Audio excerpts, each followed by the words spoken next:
we're delighted to have Senator Risch joining us today.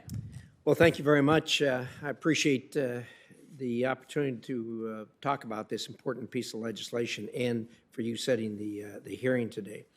In my home state, mining has a long and a rich history, and that history is still being written today.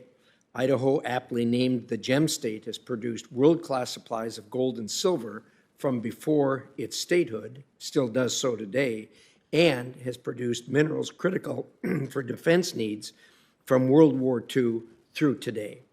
As we work to further advance security and clean energy capabilities and shore up supply chains, Idaho's supply of critical and strategic minerals will, without a doubt, play a central role.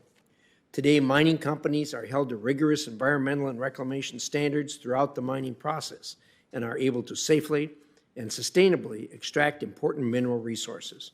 However, this was not always so. Many long-abandoned mines, while once a major boon to communities across the West, now pose serious environmental risks without having a party clearly responsible for them. I'm honored to partner with Senator Heinrich sponsoring Senate Bill 3571, the Good Samaritan Remediation of Hard Rock Mines Act, along with, as Senator Heinrich noted, an impressive and growing coalition of bipartisan sponsors. This bill is a reflection of years of collaboration among interested parties or Good Samaritans with genuine will to clean up these abandoned mines. My undergraduate studies were in natural resources, and I've spent my entire adult life as a state senator, lieutenant governor, governor, and now here in the U.S. Senate working to solve natural resource problems.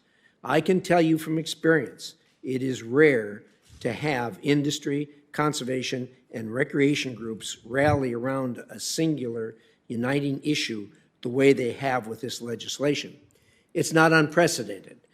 In Idaho, when I was governor, we undertook the invitation from President Bush at the time to write a roadless rule applicable to our state. As you know, the roadless rule issue has been a vexing problem and continues to be a vexing problem all over America, except in Idaho. We wrote a roadless rule. When I say we, I mean Idahoans, and in collaboration with the various stakeholders, we wrote a roadless rule that survived the test in the Ninth Circuit Court of Appeals, believe it or not, and is the law today applicable in Idaho. I have to thank all of the parties that helped develop that roadless rule, and the type of support I had there and on this bill is a testament to how important and timely this bill is. We have good faith actors, and good faith actors are always a necessary ingredient when you're trying to do this. And these good faith actors are ready and invested in remediating these legacy sites. I'd be remiss if I didn't acknowledge my good friend Chris Wood, who's here today. Chris heads Trout Unlimited and was an incredibly valuable partner as we developed the roadless rule for Idaho and then went through the courts sustaining it.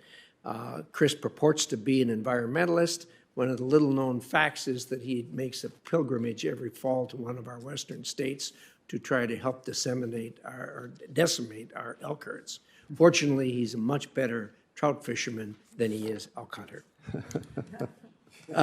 We owe it to our western communities and to all Americans who hold dear our vast public lands to empower and encourage them to do what's allowed under this bill.